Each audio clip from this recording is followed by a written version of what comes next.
Welcome to the Tampa Housing Authority's online voucher issuance presentation. By signing the voucher given to you, you are certifying you have viewed and understand the information presented. If you have any further questions, please contact your housing specialist via email. A unit vacancy notice has been sent to your landlord. This advises them of the date you have indicated you are moving out of the unit, usually at the end of your lease term. If you fail to vacate the unit by the vacancy date, you will be responsible for the full contract rent. If you need additional resources for locating a unit, you can utilize FloridaHousingSearch.org, Craigslist, or any other resources within the community. If you have not found a new unit or it is not ready by your vacate date, you can opt to do a lease extension. This must be agreed upon by your landlord. You must then forward your signed lease extension to your housing specialist so they can release payment to the landlord for that month. THA will only approve 1-month lease extensions at a time. We also will not approve prorated move-out dates. The extension must end on the last day of the month. You have been given a voucher which looks like this. Please note this is the only voucher you can receive during a 1-year period. Your search time starts on the start date and expires on the expiration date. This means you must submit an RFTA before your voucher expires.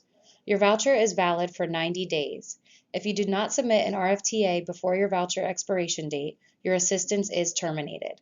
If you need additional searching time, you must request a voucher extension in writing from your housing specialist. If approved, the extension will be for 30 days. Keep in mind your voucher expiration date and your lease expiration date are two separate things. Please sign and date this voucher in box number 6. In your packet, you also have a Notice to Families Seeking Housing form.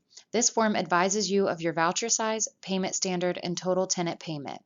When approved to move into your new unit by your housing specialist, your estimated portion of rent is the total tenant payment, which you will pay until you receive your actual portion letter. Please sign and date the bottom of the Notice to Families Seeking Housing.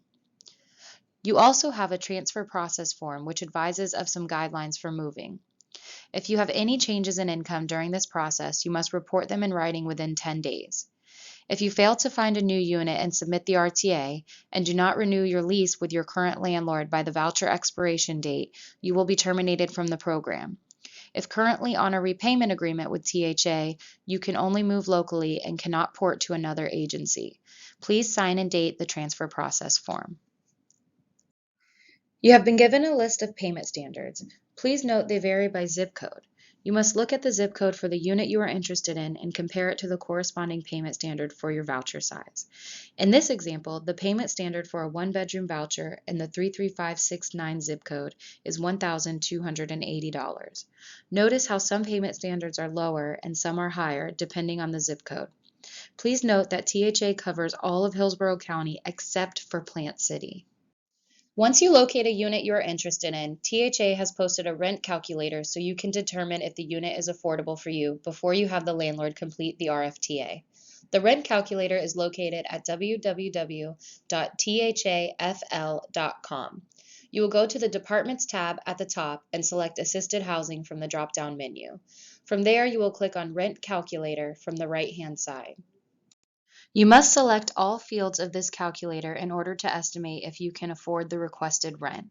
You will need to know your voucher size and total tenant payment, which are located on the Notice to Families Seeking Housing. You also need to know the unit type, unit size, zip code, requested monthly contract rent, utility responsibility, and utility type for the unit. Once you find a unit you like and can afford, you will have the landlord fill out the request for tenancy approval. The landlord will complete all sections highlighted in orange, and you will complete all sections highlighted in yellow. Please note this form needs both yours and the landlord's signature on page 2 in order to be accepted. Once the RFTA is submitted to our office, your housing specialist will check to see if you qualify for the rent requested. If so, they will forward this to the landlord liaison to verify the landlord has submitted all necessary documents. Once confirmed, this will be sent to the inspections department for scheduling. As part of your RFTA, you have also been given a disclosure of information on lead-based paint. This is mandatory that landlord and tenant complete this form for all units built before 1978. The landlord must complete the sections highlighted in orange, and you will complete the sections highlighted in yellow. Inspections take 10 to 14 business days to schedule. The inspections department will email the landlord with the date and time, and the landlord will need to confirm the inspection. If you would like to know when the inspection is scheduled for, please keep in contact with the landlord. Once the unit has passed inspection, it can take 3 to 5 business days for your housing specialist to approve the unit, as they have to confirm that it also passed a rent reasonableness test. We must determine whether the rent the owner is requesting is reasonable in comparison to other comparable unassisted units. To make this determination, THA must consider the location, size, unit type, age of the unit, amenities, housing services, maintenance, and utilities to be provided by the owner in accordance to the lease. In the event the rent does not pass, the owner must decrease the contract rent, or the tenant needs to find another unit. Owners can provide their own comparables for review if they dispute the amount. Once approved by your housing specialist, you may move into the unit. A portion letter will be sent to you when the executed lease is received. Do not sign a lease or move into the unit before it has been approved, or else you are subject to that contract and could lose your assistance if the unit is not approved for any reason. If you have any further questions, please contact your housing specialist directly via email.